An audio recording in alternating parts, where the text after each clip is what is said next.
Hi, and welcome back to another week of What in the World podcast, where we talk about a lot of different things, but we always try to tie back to what we do here at HFL, which is missions and relief and development. So today is a unique topic, which I'm a little bit scared about because you're very smart, Jesse. We have Jesse Sonnenburg, who is we just recoined this term, don't tell me, IPC? No, CPC. Yes. Yeah, you got it. So Jesse used to be an MFC. He still does the same role, but it's now called a CPC, which is what? Canadian Partnership Consultant. I should know that. We got an email about it. Yes. Okay. There's been so many terms changing, though. Yes. Okay. So Jesse, but also you are our director of CPCs. Now, Manager of Canadian Partnerships. Wow. Yes. Maybe Lydia can edit that out. I don't know. Okay. Well, this maybe proves my point that AI is making us dumber. I don't think that's the case. The podcast topic today is on AI and how it impacts our relationships with other people, with God, with others, with creation, and ultimately impacts how we here at Hunger for Life do our job.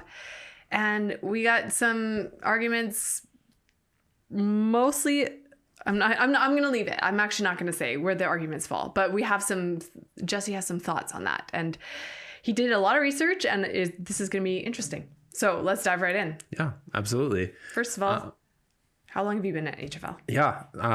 So almost 3 years now at this point, which is unbelievable. It feels like it's been so much longer, but also shorter. Yeah. Okay. Yeah. And you are engaged to a lovely lady named Allie. I am. Yes. Get married this summer. I'm very excited. Yeah. Mm-hmm.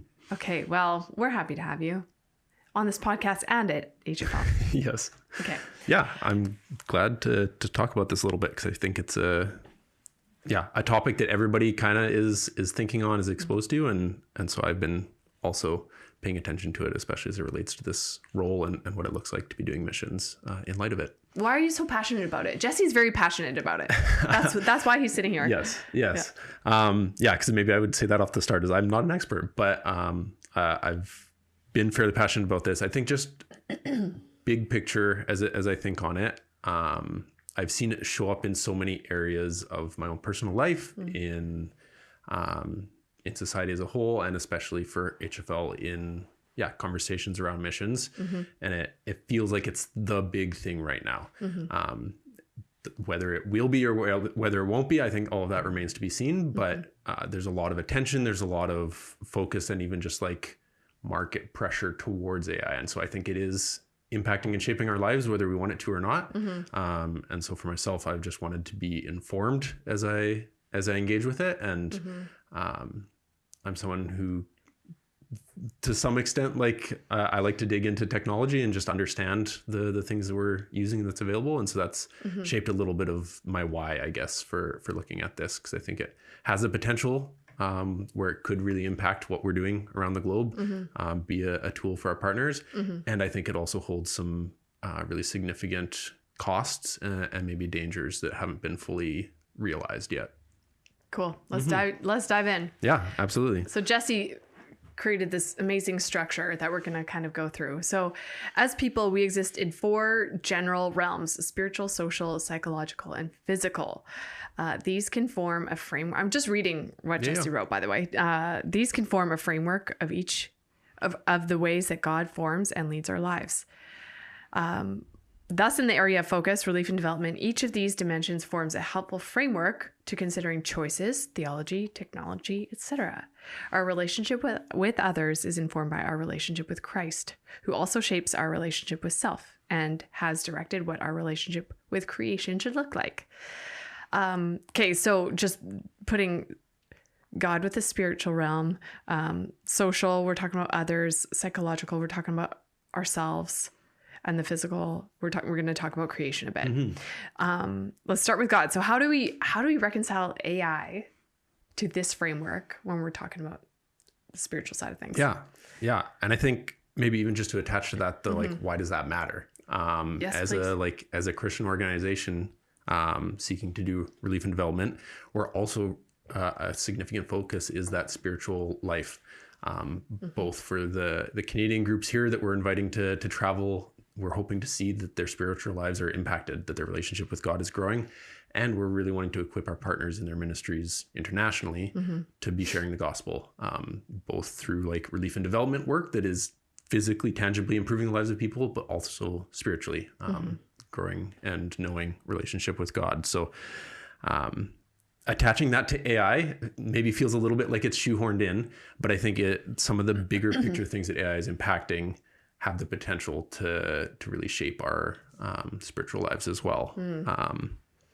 Some of the key points there, I think, that I've seen showing up around that is the idea that AI is often frictionless. And so what that means is if somebody sends me an email that I don't like and I want to respond to that email, it's a lot easier to ask ChatGPT to throw together a polite and firm refusal or denial than it is for myself to walk through the discomfort of how do I want to say no? How do I want to push back against whatever's being presented? But it's even just in the interactions there that show up, there isn't difficulty. And I think sometimes that difficulty is unnecessary and it can be really great to have a tool to step past that. But on the other hand, one of these papers that I read kind of looking at AI and what does that mean was looking at the psychology of difficulties. And I'll read from the quote here. It says, research on desirable difficulties shows that struggling to encode, retrieve, and reorganize information, whether that's through active engagement, persistence, or adjustment, produces deeper comprehension and retention. And the contrast would be that when AI removes that struggle and it supplies solutions, it short circuits these processes. And so what does that look like in our spiritual life? I think the first thing that comes to mind for myself and even in my own journey with God is that oftentimes like things aren't just that mountaintop high point, right? There's seasons of not hearing from God. There's seasons of just walking through life difficulties, and the persistence, the perseverance to keep coming back to Him, to rely on God through that. I don't think that that's something that just instantly happens. I think it's built up through time of, learning to walk in difficulties, being comfortable with challenges and hurdles in the way. And so big picture, I think that that's something that isn't comfy and easy, but I think is really important, both for ourselves and for somebody who's new to faith and stepping into that. Yeah, I think our society has dropped its ability to sit in tension, and that we deflect and divert a lot. And I think tension is a natural struggle in life, and it's like what you said, like where the growth happens, but we hate it so much. So much. Yeah. But like very practically speaking here, how does AI divert us from the tension of our relationship with Christ? Like are people looking to chat as our savior? Our Lord and Savior? I really hope not. I did see a thing that there was a chat bot that was created to speak as though it was Jesus. Oh, That's no. terrifying. Oh, no. But I think that being an aside that we're not even going to get into because that is not the focus here. Right. I think the idea that, focusing on outcomes versus the process is the piece there that that maybe I would see as a sticking point. If the goal is just to arrive at a result, that's going to inform our mindset, how we're proceeding when it comes to, I don't know, praying for 5 years for an outcome that we want to see from God looks a lot different than, hey, chat, give me an answer to this situation that I'm experiencing, right? And so I don't think in any way, that's an extreme, but I don't know that chat's going to replace God in our lives. But I think that the relationship where we can have instant answers, where it's very user focused, it's going to say what we want to hear. There was a study that was done making a chat like AI, not quite antagonistic, but very unfriendly to the user. It still ended up at a place of providing the information that the user wanted to hear in the ways that they best responded. It's very sycophantic. And I think that that's very different than what a healthy, loving, like ongoing, difficult relationship with God can look like in different seasons. Right. Yeah. you used that word a few times in this paper. I had to ask Chat what it meant. And what did it tell you? Sycophantic is a form of flattery, right? Yeah. Yeah. It's saying what you want to hear in the way that you want to hear it. Yeah. Maybe with some gray area on whether it's true or not. Okay, but hear me out for a second. Yeah. I have used ChatGPT for my devotions quite often. Like, I'll be reading a passage and I'll be like, this is a load of garbage. Like, sorry, God. But like, there's a passage where I'm like, why is this in here? This is rated 14A. I don't even want my kids to read how, like, I mean, I'm not serious. The kids can read the Bible. It's great. Yes. Yeah. Wow. I'm digging myself a hole. But I've kind of put in my thoughts and the passage that I'm reading into Chat and been like, can you break down what this means and explain this to me in like, maybe, I don't know, just different terminology that would make more sense to me. And I've gleaned actually so much from a passage that I was ready to, Absolutely. So yeah. And I know you're not saying get rid of it all altogether. Yeah. And that's not the point, but I'm just like, I think a big takeaway from this would be like, this is information that we should all be aware of. We're not throwing AI out the window, but we are being very careful and cautious with how we proceed, especially when it comes to what God created us, how God created us to live, and our relationship with Christ and our relationship with others. Absolutely. Yeah. I think jumping to that others part would be good. Maybe the only other thought that I would just attach there as we look at this idea of relationship with God. Kind of as you said, it doesn't need to be an all or nothing. Yeah. But, and I'm sure there's many pastors out there who could offer more of an in-depth explanation, but if I ask Chat, hey, can you break down the cultural context of this certain passage? Yes. Can you explain this to me in a way that's going to make sense to me as a white man living in Canada, when that is definitely not who it was written to. I think Chat can do a really good job of that, but the underlying theology, what is even just the translation of the Bible that Chat's pulling from, all of these things shape what that output's going to be. And that's not to say that it's going to throw us something heretical, but there are lots of bodies of theology that view the importance of, as a body of believers, working to interpret scripture. Right. With the people that have a 4 or an 8-year degree in an ancient language, being the ones to help explain some of those words. And so I think just a hesitancy or maybe just holding a bit of attention there that Chat's interpretation of scripture is far from maybe the ideal or the fullest understanding of what that could be. Right. Yeah. I don't want to skip through any of these awesome quotes that you have. Let's just make sure before we move on. Let's just read some of them. Yeah. We suggest, though, that AI is different from previous technologies. First, AI targets intellectual rather than physical or merely clerical work. In our lifetime, we can think of no other developments that so directly target the creative process. And second, AI's removal of friction is extreme. And we talk, so just again, to clarify, you want to clarify again that friction that we're talking about, the necessary friction? Yeah, the necessary friction, I think, is also something that shows up in this area of others that we're going to get to. But if I think in this context of relief and development, if I have a trip that I'm working to plan with one of our partners in Cambodia, I can get on WhatsApp and I can talk to them. There's going to be the friction of it being a video call. There's going to be the friction of the fact that I'm aiming for it to be 9 a.m. for them. That means it's like 7 p.m. for me here. I'm tired at the end of a long day. There's also like language barrier aspects that come into play. There's all of these pieces in cross-cultural work and relationship that aren't easy. That absolutely they're worth it, but they aren't easy. And so I think when we have something like a chatbot type AI that is making things as easy as possible, we lose some of that resilience and that willingness to step into those more friction-full types of relationships. And so, we'll stay focused on the God yes, part okay, of it, but that would be the thought there. I think that's even something of a pastor who's preparing a sermon, be that a pastor with one of our Canadian partners here in Canada, or a pastor internationally in whatever their community and context is, going through the work of discerning what God's placed on their heart, what the scriptures is saying, doing some of the hermeneutical work of looking at the background and the context. That's, again, not easy. There's work to be done to understand different cultural context, to interpret it into their own cultural context. Yeah. Very different than asking Chat to, hey, throw me together a sermon based on whatever verse you're focused on.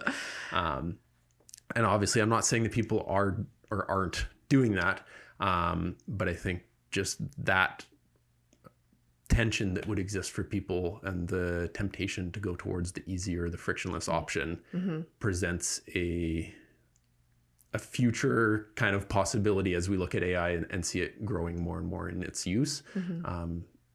That's going to be a pitfall, I think, for people to be aware of and seek to avoid. Yeah, and I think we'll probably dive into that a bit more in the Others and Self. Okay, so what impact does frictionless empathy, affirmation, and on-demand provision for a significant swath of needs have on our spiritual lives? Yeah. I think let's use that as our closing point as we focus on the spiritual aspect. Yeah. But I've talked with some people that see an AI that's built on a specific model of psychology to actually be a really helpful tool to provide people with conversation in a certain way, to ask questions in a context where someone's not having to talk to another person. And while, yes, I think that access can be really beneficial, I think there's something so valuable about it being another person that you're sharing these things with. Right. And so when it's, as you said, a frictionless form of empathy and affirmation and that on-demand provision for whatever your needs might be coming to a chatbot, there's an upside. Even just being aware of like the loneliness epidemic and how that impacts people's spiritual lives. There is a very real need that exists here. And I think going to God and going to others fills that need far more than going to, at the end of the day, a computer program, regardless of what words it's throwing at you, right? Yeah, it's pretty wild.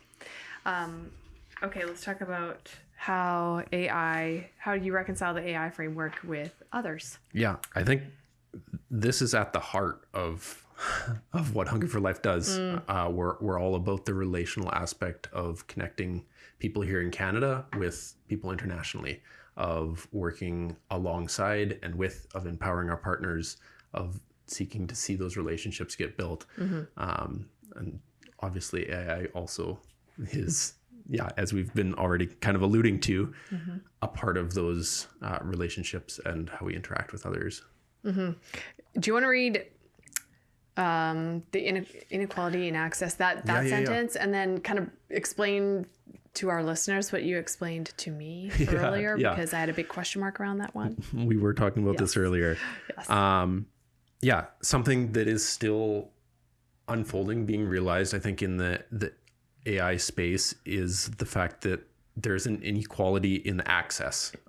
Which I never thought about, actually. Yeah. So it's a great point to bring up. Yeah, because I think up to this point, often if we have a question that we're like, I don't want to just Google this, I want to get more in depth, I'm just going to go to ChatGPT and throw that in there. And that certainly applies for our international partners as well. But when we start to zoom out a little bit, and as I've been digging into this more, there's a couple factors I think that really are going to implicate what this access looks like in the next 2 to 5 years, right? And a big part of that being that the actual cost of AI hasn't fully been paid. Most of the companies that are running these chatbots that are providing AI services are doing so at a massive, like, millions and billions a year loss. Who are these people? Anthropic would be one of them. Okay. They create Claude. Okay. Like Microsoft 360 has Copilot. That would be another one of them. Okay. The company behind ChatGPT that I'm blanking on at the moment. OpenAI? No. What? OpenAI. All of these significant, massive companies are running their data centers. They're investing in infrastructure to get this started. And the term that I've seen thrown around a lot is the idea of being a loss leader. The way a grocery store would have discounted everyday items to get people in the door and then have other items with a profit margin where they're going to make their money. Okay. In the same way with this, they're hoping to get, ChatGPT app on your phone, have that bookmarked on your laptop so that you're familiar with this tool, you're going to it and you're using it. But long-term, big picture, having it freely accessed isn't profitable. And so a study that we can link in the show notes afterwards. The show notes, look below. Yeah, was just looking at the fact that the average user of something like ChatGPT might be on a free access, might be using the $20 a month plan, but they're probably using between $50 to $200 Canadian in actual computing power on a monthly basis. And so wild. That's a lot higher than I thought. Yeah. And that's, there's so many layers to this, even as we consider where those data centers are and some of the creation aspects that we mentioned there. But if the true cost of the electricity that's being used, of the water that's being used, of the rare earth minerals that are being mined often in underdeveloped countries by people working for terrible wages, the true cost is so much higher. And so as that cost begins to be reflected in things like increased plans to access programs and AI, I think that the disparity that exists between who can access it and then benefit from the upsides of it and those who can't access it and are also feeling the costs of it is just going to grow really significantly. Yeah, that kind of touches on the creation side of things too.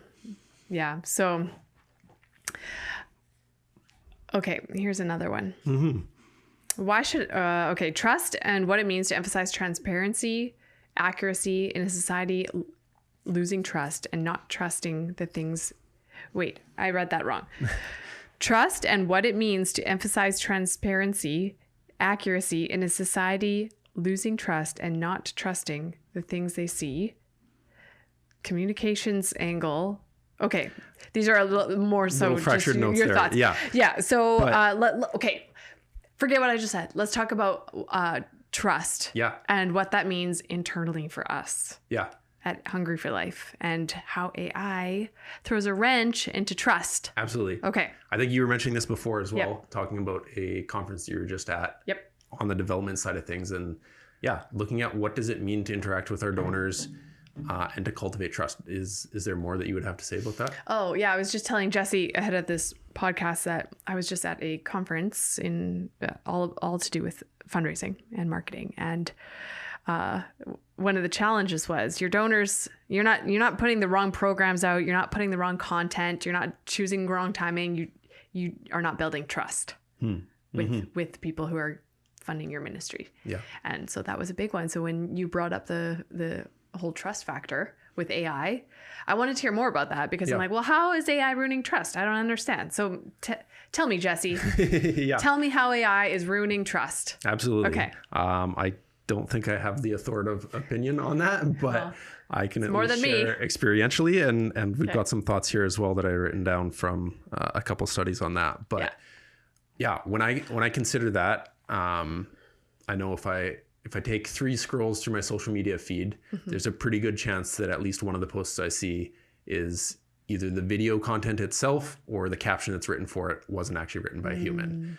And so even just knowing that in the back of my mind, maybe it's 1 in 10, maybe it's like even a more reduced number than that. But I think the studies show that it is quite frequent. Okay. Everything that I'm looking at, there is this filter of, is this actually real? And I don't know that everybody's playing that game, but I think especially when it comes to maybe political or more significant events worldwide and the reporting that's going on about that. A lot of the news that we're intaking, that even if that's just through our social media feed, there's an agenda and there's an emphasis that's being placed. And sometimes that looks like, outright complete fabrications through AI. The videos that AI can make at this point are, for the average person scrolling, myself fully included in that, I can't tell the difference of what's real and what's not. But even if it's not a complete fabrication, if it's just a little tweak of somebody saying a word that they didn't actually say, or a tweak to a quote that's being put together in a really convincing way. Yeah. I think all of that erodes my trust in the things that I'm seeing online. My hope, obviously, would be that that's not eroding my trust in the person sitting across the table from me and telling me something. Yeah. But when I'm experiencing these things online, my threshold for what I believe is real or that I'll accept at face value just goes like ever downwards. And so when I think that's the cultural context that we're existing in, to then come to a donor and say, hey, this situation is happening in this country. We could really use your support in empowering our partner to address it. I would hope that they're going to ask some questions, but I think they're probably going to ask those questions with even more skepticism than maybe 5 or 10 years ago. And that's not necessarily a bad thing, but I think it's something that as Hungry for Life, we need to be prepared for, and we're going to need to put that much more effort into breaking past some of these trust issues really that are being developed in the social context of AI. Yeah. So you really think that chat making, I can hear Lydia and TJ just being like, yeah. So, okay, I write a lot of the captions for our socials, and chat may help me a time or two. Yeah. I just don't believe it erodes trust. Like, tell me, okay, so like I'll just say like, this is what I need. Make it look good. Right. So it's still it's still me telling chat what I want it to say. Right. How would something like that be a problem? Like, why is it, like, I know we have some debates in the office about like, I had one of our coworkers be like, only AI uses dashes in their captions. So I can tell that you use, I'm like, and who cares? Right. Like, it still gets the information across. Yeah, it's still, I'm like, it's a date, time, and place for an event. Who cares if there's a dash in there? Like, so I guess maybe what I'm asking is, can I use it sometimes? Like, is it totally trust eroding if we use it for captions or for socials or for certain things that we want clarified?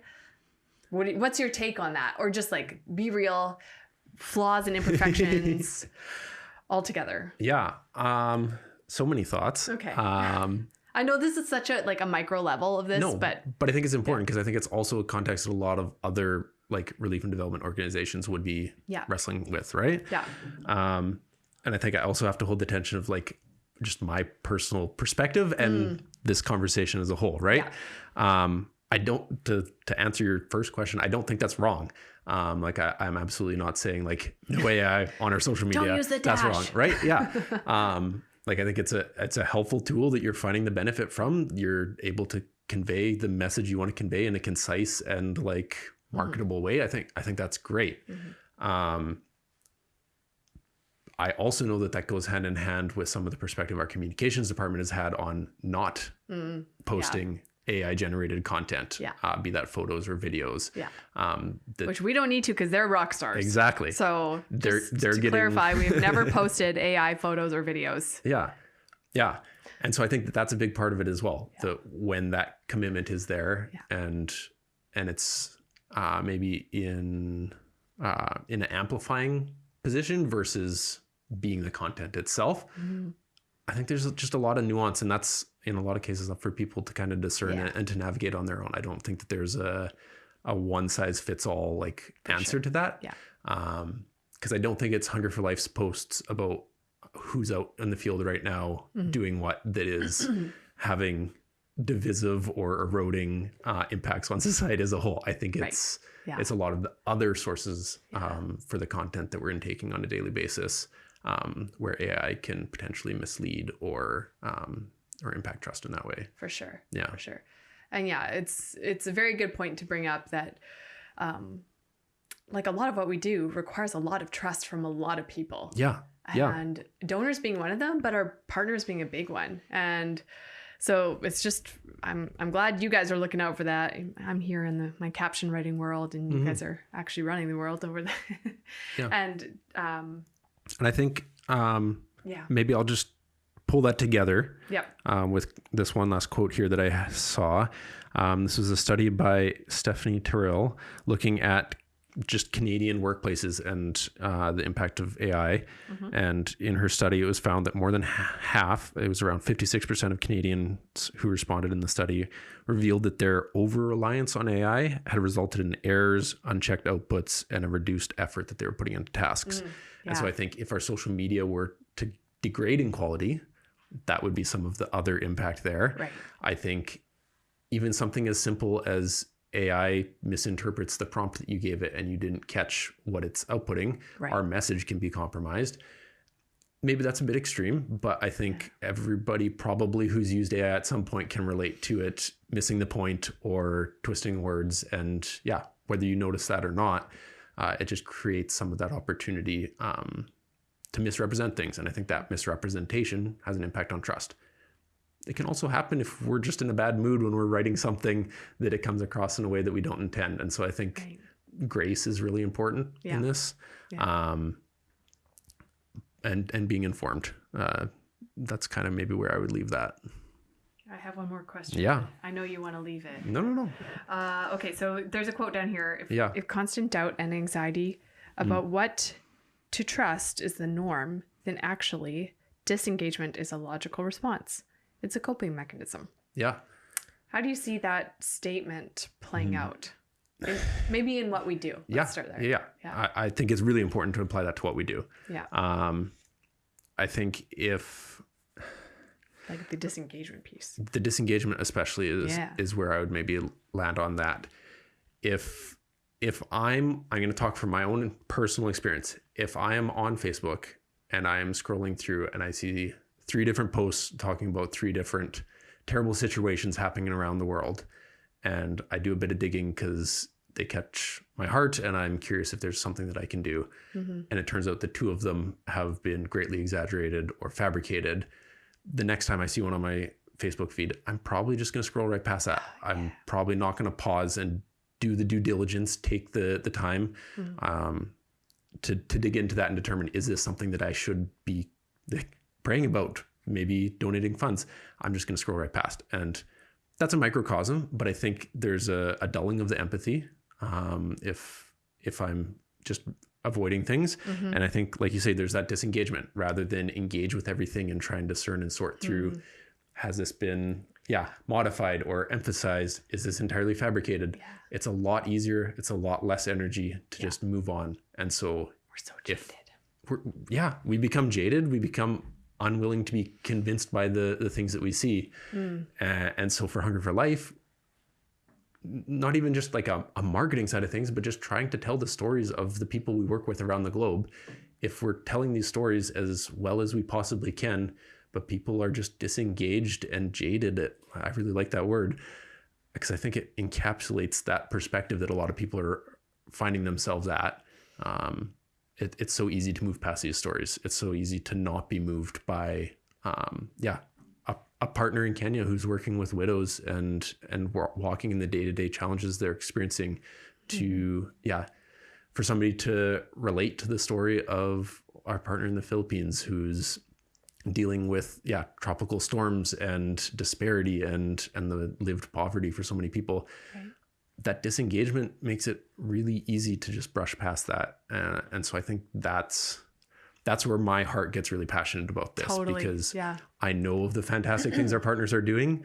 And I know how hard our communications team is working to, put those stories together in ways that people can understand and relate to, and hopefully choose to do something about. Come on a team, donate whatever they're able to, pray when they have the thought, right? And I would hate for that to be hijacked by disengagement from these issues that are so impactful. You have some very compelling points, my friend. On to self. Yeah. You kind of touched on loneliness earlier. Yep. And again, I went on ChatGPT. Yep. I think that's so funny. I did that for this podcast. I just looked at some stats on loneliness. And I mean, one of the sentences, I didn't write it down, but it was like, despite being the most connected generation, we have the highest percentage of people feeling lonely. Absolutely. Which is wild. And like in 2024, StatsCan wrote that 68% of people between 18 and 34 who should be a very vibrant age category feel lonely. Anxiety, depression, like heart problems, weakened immune function, poor health. Like that sounds terrible. Yeah. This is what we're doing to ourselves. Talk about loneliness. Like how do you view loneliness as a natural part of life? Like why should we have to face it? Yeah. I think it's a natural part of life, and I also don't think that it was God's design. I think when we go back to the beginning, Genesis, as God was in the garden with Adam and Eve, loneliness was something that God addressed. He saw that Adam didn't have someone and that wasn't good. And so he created Eve to be with him to address that loneliness, and God was present there with them as well. So even if we just start from that model of what we've seen, loneliness is a significant issue. I think to tie this together as we look at our lived faith, as we look at what we're trying to do around the world and building relationship, there's certainly a connection that exists between stepping outside of our comfort zone and the opportunities that can create for building new relationships, especially in the context of places we wouldn't imagine around the globe. And so that's the big picture. I think the connection that maybe holds as we look at how is relief and development impacted by AI is that piece that we were talking about around sycophantic AI. Oh, man. Yeah. If somebody is feeling lonely, it is quite easy to turn to a zero friction, really affirming conversation partner, let's say, in the form of a chatbot. It's crazy how conversational a chatbot can be. Yeah. Yeah. Like I had a long drive with my dad a few days ago. I was telling him about this upcoming podcast. I was like, I bet you, like I use chat for everything. I might not after this, but I was like, watch this, Dad. I'm going to ask chat to describe me in 10 words. And one of the words was warm. Yeah. And my dad was like, warm? I was like, I thought he was joking. I was like, yeah, warm. He's like, oh, well, and then he tried back. I was like, well, sycophantic.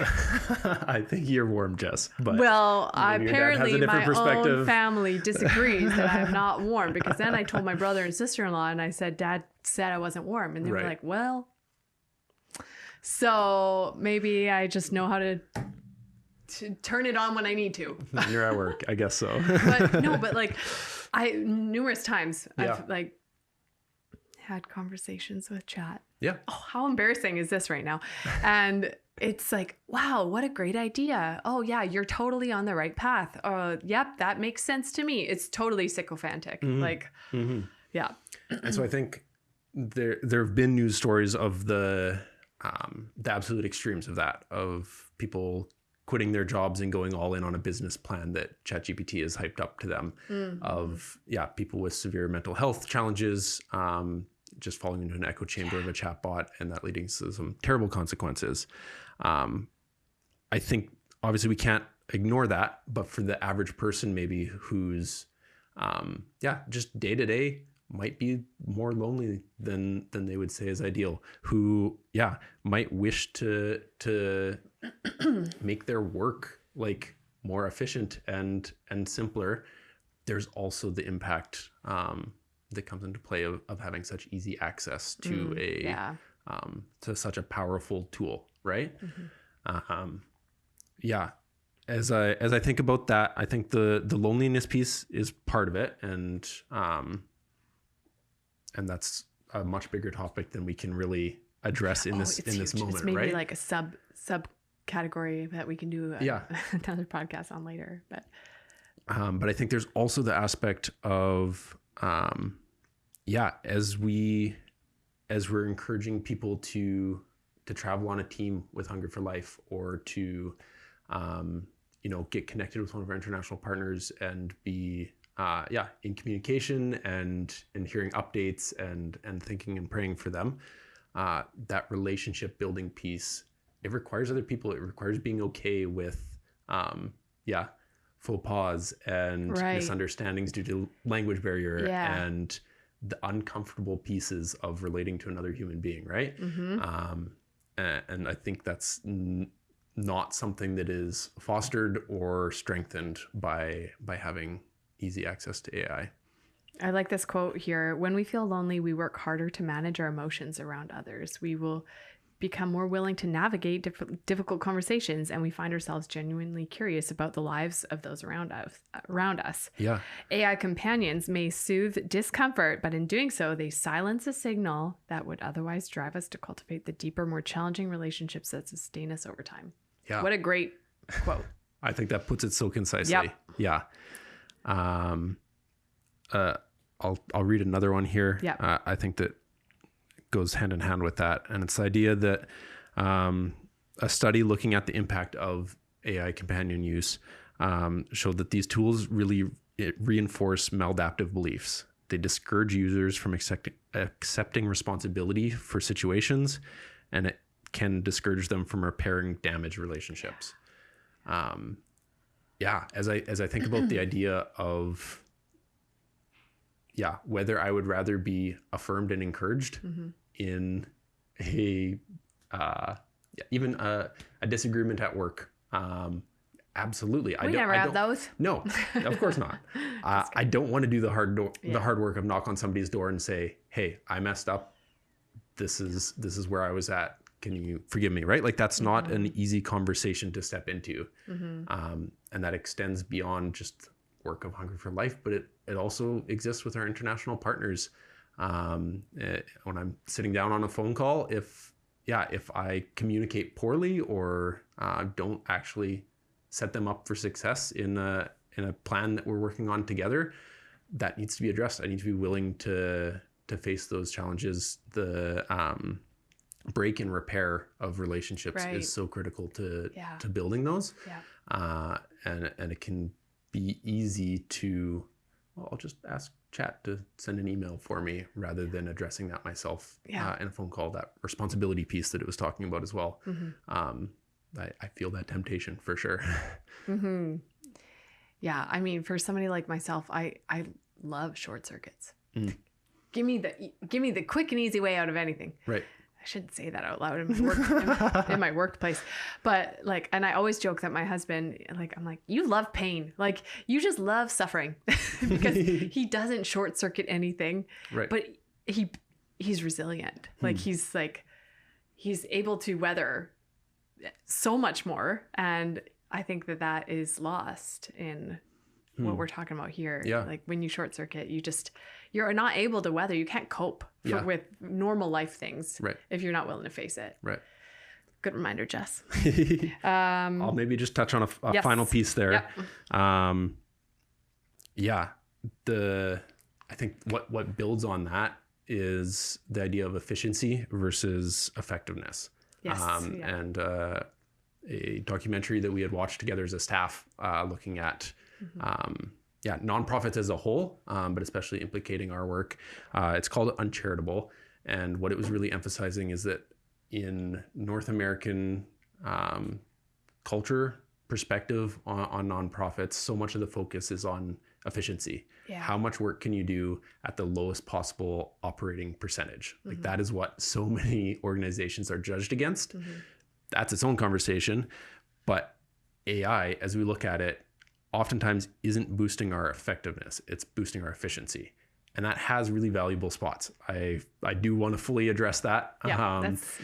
Hungry for Life has been going through a number of like updates and changes to our internal processes, things that need to happen in order to expand our effectiveness, our reach, the scope of what we can say yes to in a year. And a lot of that's been like the technological like backbone for our systems and stuff. And that's been so benefited by AI. That has been a crucial tool in reaching the point that we're at. On the other hand, a lot of the relational, personal aspects of the ongoing day-to-day work relating to Canadian partners, relating to international partners, that requires effectiveness, not efficiency. Right. Especially in a lot of the warm cultures that we're working in around the globe. it's not about getting the job done as quickly as possible with as minimal work as possible. Yeah. That's going to fall flat so quickly, right? It's Yeah. about that effectiveness of understanding somebody, walking in relationship with them. Yeah. And that requires, character growth, leadership development, and like self-awareness. And I think all of those things are at risk of being hijacked by AI. Yeah. Really. You are in like the perfect role. I'm so thankful for you. This is great. I'm just Who so thankful. hired you? I think you were the first person I talked to, actually. Oh, I might have been. Yeah. Okay. Well, we're going to wrap it up in a sec here. Yeah. We kind of talked about when it is appropriate to use AI, because we're not saying AI is all bad, but it's a buyer beware situation. Absolutely. Do your research and don't forget to grow as a human. Be a human. Do you think there's a cost to not using AI? I think costs is probably a good like topic to conclude on. Okay. Like, yes, the short answer is yes. When there is a tool available to us, I think there is a degree of foolishness to say, I'm absolutely not using that tool and I'm just going to stick to what we've always done and make it work. I think, we've been blessed with the resources that we have in North America, the access to new technologies and stuff like that we're able to utilize in service to God's kingdom. I absolutely think that that's something that it's our responsibility to do our due diligence and understand, but also to seek to maximize what we have access to. I think the tension that we hold with that is that there's also the cost of AI that hasn't, even aside from the relational, the personal aspects we've been talking about, the like social justice aspects of it and the environmental creation aspects of it. And so if we are going to use AI, what does that cost?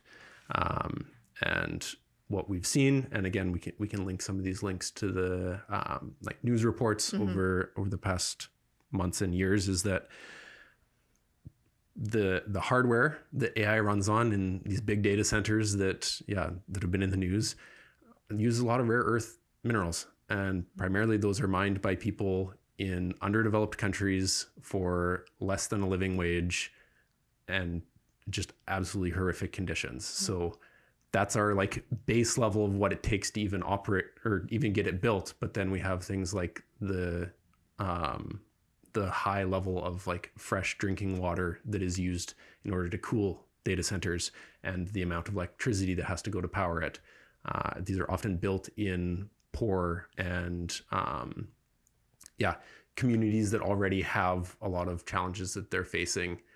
Even here in North America, like poverty takes different forms, but it is primarily communities that lack for the resources and adequate access to those resources that are having these data centers built. And they on average warm surrounding communities by 4 degrees. And so even as we're in the midst of like climate change and all the implications of what that looks like, to be building massive sources of additional heat that use up our fresh water and that are increasing the utility costs for people in the community who might not even have access to AC, let alone what is the cost to run AC if the electricity prices are through the roof because of these data centers. There's so much downstream injustice that exists. And I know for myself, when I put a question into chat, that's not what I'm considering. Me neither. No, because it's not intentionally hidden, but it's downstream. It's not what we're seeing the reality of in a day-to-day sense. And so, using skill, what I wrote here was just this idea of using scarce resources that also are eliminating job opportunities for some people at the cost of environmental degradation and backbreaking and unequal labor in the countries around the world that are producing the resources needed. That's not just. And in an organization focused on relief and development, maybe we don't need to be out there like trying to fix this particular issue if that's not the partners that we're working with, but I think it should inform some of our usage of these tools and the ways that we're engaging with stuff like, the cost of AI, I guess. The cost of AI. Maybe that should be the title of this. That could work. This was really informative. Thank you for doing the research behind it. Thank you for being passionate about it. It's great. I hope this was beneficial and informative for all you listeners. And we're going to link some things below. For sure. Jesse did a lot of research on this, so appreciate it. Yeah, absolutely. Yeah. And I think just as a closing thought, my hope and desire with like talking this through is not that anyone's going to feel convicted or like they're doing something wrong by using AI. As we've both discussed, we've both engaged with it in different ways and used it. But I think that there's a lot of value that comes from seeing this illuminated, being brought into the light, having some attention put to it. And so that'll be the goal with linking some of this in the show notes, I guess. Yeah, the show notes. Like do your own research. Yeah. Please like dig into this, read more. Yeah. I think it's really helpful to consider. Yeah. So interesting. I learned a lot. Thank you. Absolutely. Thanks for just having this conversation. It was great. Yeah, you bet. Okay, well, that concludes this episode. Tune in next time for Not Sure Yet. Okay, bye. At Hungry for Life, we envision thriving global communities. That means right here in Chilliwack and across the world. HFL partners local churches and groups with international leaders around the world. And through this, we hope to create lasting change. We have a 100% model, which means people like you support staff like me, TJ, while having 100% of project funds reach the field. Don't know where to start with serving here or overseas? Check out our website at hungryforlife.org, follow our social media, or listen to more episodes of this podcast.